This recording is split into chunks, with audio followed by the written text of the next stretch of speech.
स्वागत है आपका मेरे चैनल कृष्णा फाउंडेशन के अंदर।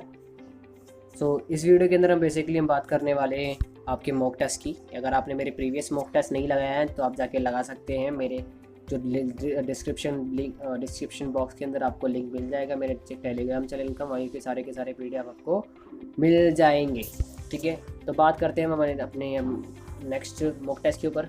ठीक है, इंग्लिश का मॉक टेस्ट है। ठीक है, चाहे वो प्रिपरेशन कर रहे हो आप नेवी की, चाहे इंडियन कोस्ट गार्ड की, और चाहे आप बात कर रहे हो इंडियन एयरफोर्स की, तो मुझे बताइएगा कि आपका स्कोर क्या रहा था। ठीक है ना, ज़रूर कमेंट करके बताइएगा कि आपका स्कोर क्या रहने वाला है। ठीक है, अब आपको बताना है कि वर्ड दे रखा है ओनस, क्या दे रखा है ओनस, एक वर्ड दे रखा है। अब आपको उसका आपको साइनोनिम्स बताने, क्या बताना है, साइनोनिम्स बताना है। तो पहले मतलब समझो ओनस का मतलब होता है, ओनस का मतलब होता है भार, रेस्पॉन्सिबिलिटी, जिम्मेदारी। तो उसका साइनोनिम्स पूछा है, मतलब कि समानार्थी पूछा, तो इसका क्या हो जाएगा आंसर फर्स्ट का क्या हो जाएगा, सी। क्या हो जाएगा इसका, सी। अब बात करते हैं नेक्स्ट क्वेश्चन में पढ़ते हैं। तो पूछा गया कि वैरायटी का एंटोनियम क्या होगा, अपोजिट मीनिंग हो, मतलब कि वैरायटी का अपोजिट। तो वैरायटी का अपोजिट क्या होता है, रेयरिटी। क्या होता है, रेयरिटी। मतलब वैरायटी मतलब कि भिन्नता, विभिन्नता मतलब कि विभिन्नता, विभिन्नता। तो वैरायटी का क्या हो जाएगा, वैरायटी का हो जाएगा क्या, रेयरिटी। क्या हो जाएगा, रेयरिटी मतलब कि बहुत कम, जिसमें भिन्नता ना हो। आगे बढ़ते हैं। The court dash cognizance of the criminal words. देखो कॉग्निजेंस का मतलब क्या होता है, कॉग्निजेंस का मतलब होता है नोटिस। क्या होता है, नोटिस। देखो मेड कॉग्निजेंस नहीं आ सकता, अलाउड कॉग्निजेंस नहीं हो सकता, नोटिस का अलाउ करा, गेव नोटिस, तो टुक आएगा।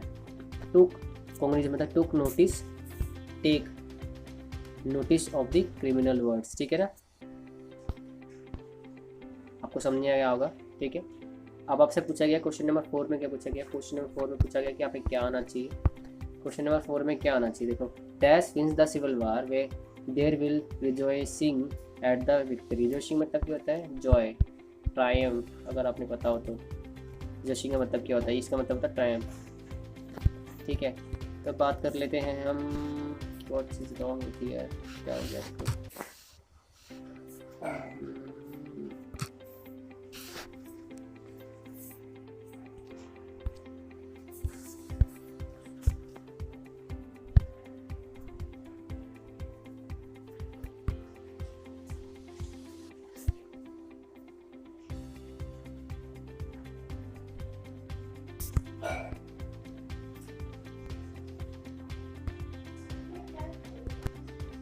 अब बात करते हैं क्वेश्चन नंबर 4 की। क्वेश्चन नंबर 4 में दे रखा है dash wins the civil war there will be little rejoicing at the victory. देखो आप इसका क्वेश्चन को बिठा के देखो, whichever, whoever, wherever, wherever, wherever आएगा नहीं, वरेवर आएगा नहीं, तो हुएवर आएगा। हुएवर जो भी कोई, चाहे कोई भी जीते सिविल वॉर को, तो लेकिन एंड में क्या होगा, एंड में क्या होगा, रिजॉइसिंग होगा। क्या होगा, एट द विक्ट्री।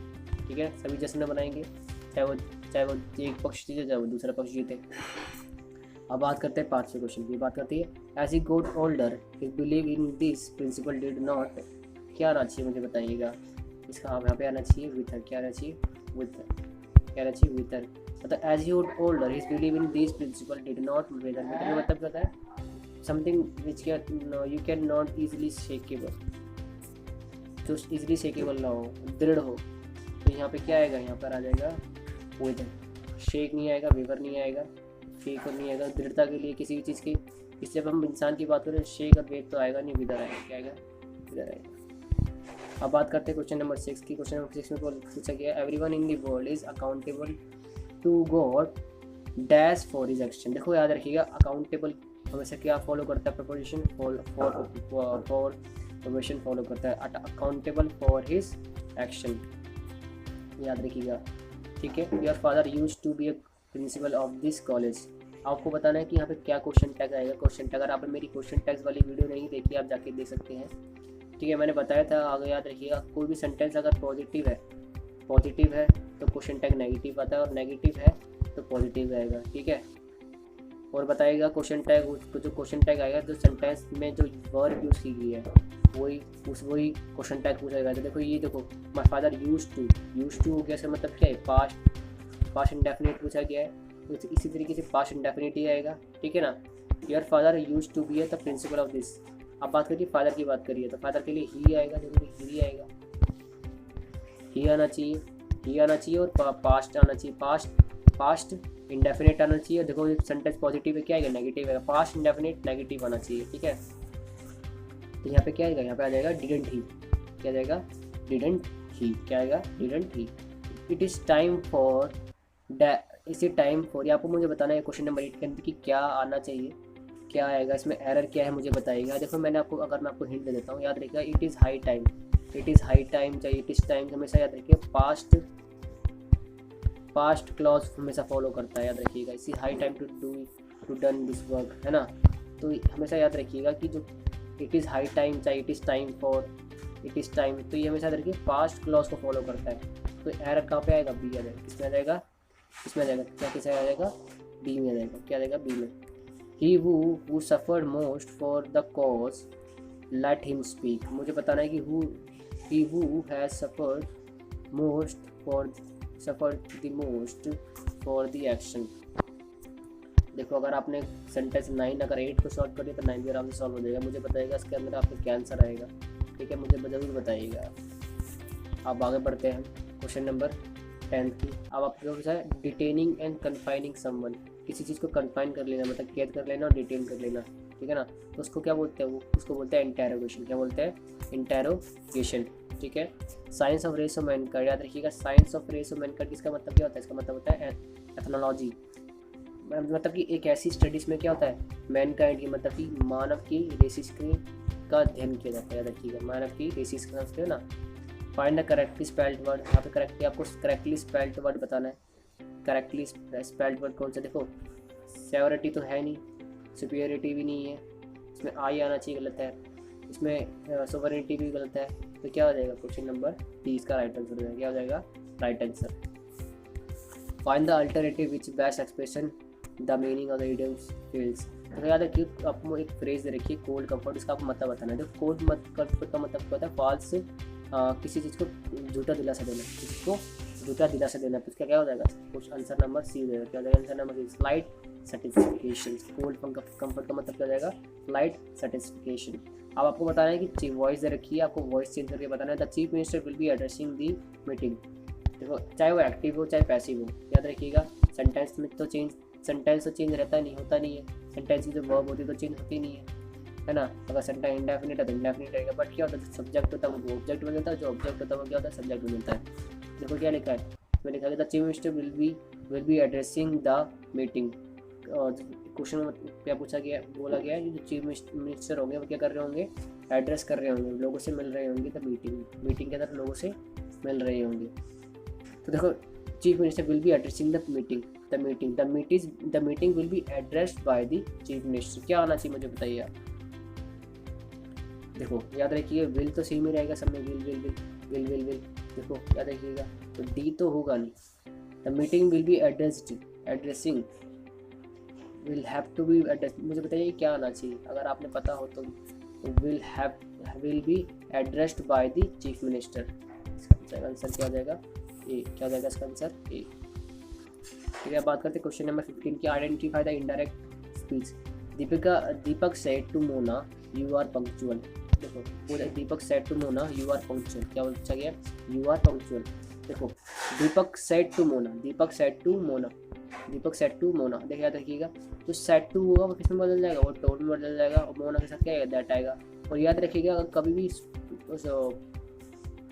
जो रिपोर्टिंग स्पीच अगर सिंपल प्रेजेंट टेंस में दे रखी हो तो कभी चेंज होता नहीं है। तो याद रखिएगा यू के इसके साथ अकॉर्डिंग चेंज हो जाएगा, यू चेंज होगा। मोना क्या है, सी है, तो सी इज पंक्चुअल, सी के साथ हमेशा इज आता है। तो Deepak told Mona that she is punctual, इसका राइट आंसर हो जाएगा।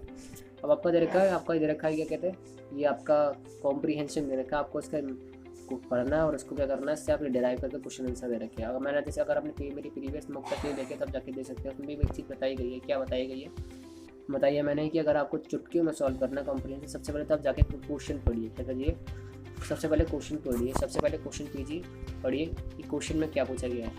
तो 20 क्वेश्चन पूछा गया, क्या है क्वेश्चन में पूछा गया, पैनी जो वर्ड है, पैनिक वर्ड है, उसमें जब इसका जो प्लूरल होगा वो क्या होगा, हमेशा याद रखिए पेनी का क्या प्लूरल क्या होगा, ये हो जाएगा, बी हो जाएगा, क्या हो जाएगा, पेनीस हो जाएगा, क्या हो जाएगा, पेनीस हो जाएगा। अब बात के एक वाइंड है, नाउन है, उसका आप बताना है कि इसका एडजेक्टिव क्या बनेगा, एडजेक्टिव क्या रहेगा। हमेशा वाइंड का क्या बनता है, वाइंडी, क्या हो जाएगा, धूल भरा। वाइंडी का मतलब क्या था, धूल भरा। अब आप पूछा गया था art of persuasion requires the use of, जो आर्ट ऑफ परसुएशन मतलब किसी एक ऐसी आर्ट जिसमें किसी चीज़ को मनाना होता है और इसमें किस चीज़ की जरूरत होती है, ये पूछा गया है। रेथोरिक इज मीनिंग, रेथोरिक का मतलब क्या है वो पूछा गया है। और क्या पूछा गया है, this is the most following function of the language neither too easy और नॉट डिफिकल्ट। उसमें पूछा गया कि किसी भी लैंग्वेज को सीखने में कौन सा फंक्शन होता है, वो ना तो ज़्यादा कठिन होता ना ही ज़्यादा आसान होता है, मुझे बताइएगा। ठीक है, अब स्टार्ट करें वीडियो, स्टार्ट करते हैं कॉम्प्रिहेंशन। सबसे पहले पढ़ना शुरू करते हैं। पूछा गया language is often use to one of the following three purpose, ठीक है, namely to inform, to convince and to enforcement. इसमें बताया गया कि लैंग्वेज जो है अक्सर तीन चीज़ों के लिए, मेनली तीन चीज़ों के लिए यूज़ की जाती है। मतलब कि किसी चीज़ को अगर हमें इन्फॉर्म करना हो, या किसी चीज़ को कन्विंस करना हो, मनाना हो, या फिर किसी चीज़ को परसुएट करना हो, ठीक है ना, कन्विंस करना हो, किसी को राजी करना हो, या किसी को मनाना हो, ठीक है। The first requiring talent of telling what we है नो दैट्स मैटर और little difficult. The first require talent of telling what we know is a matter of little difficult. The second demands reasoning, ठीक है ना। अगर आपको the first requiring talent of telling, अगर किसी को बताना है तो उसमें क्या हमारे क्या होना चाहिए, टैलेंट क्या होना चाहिए, matter of difficulty. The second demand reasoning, हमारे रीजनिंग होनी चाहिए, तर्क बुद्धि होनी चाहिए। The third get beside reasoning demand all the aid that we obtain from the use of figure of the speech or figure of rhetoric। Figure of rhetoric आनी चाहिए या फिगर ऑफ स्पीच बताना चाहिए, which means the power of persuasion, power of persuasion बताना चाहिए।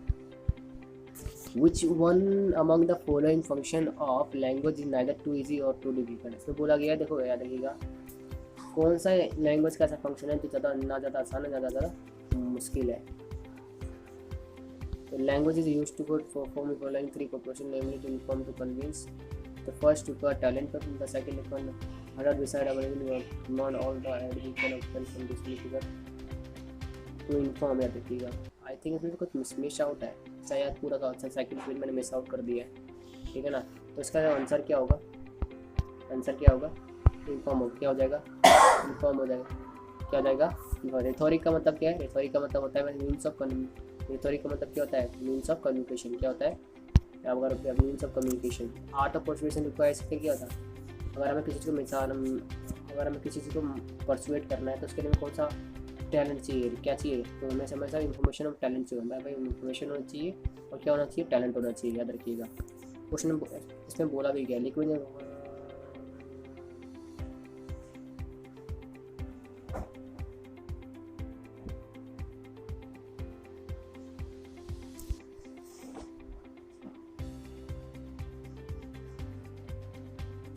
Power of persuasion,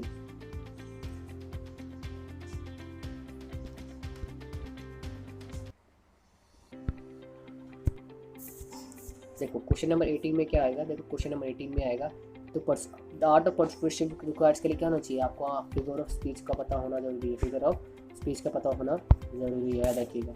तो I hope आपको मेरी वीडियो पसंद आएगी, अगर पसंद है लाइक कर दीजिएगा, सब्सक्राइब कर दीजिएगा और शेयर करना ना भूलें, और अपने जितने भी आपके जितने भी स्टडी रिलेटेड ग्रुप्स उसमें शेयर कर दीजिएगा जरूर, ठीक है। मिलते हैं अपने नेक्स्ट वीडियो के अंदर।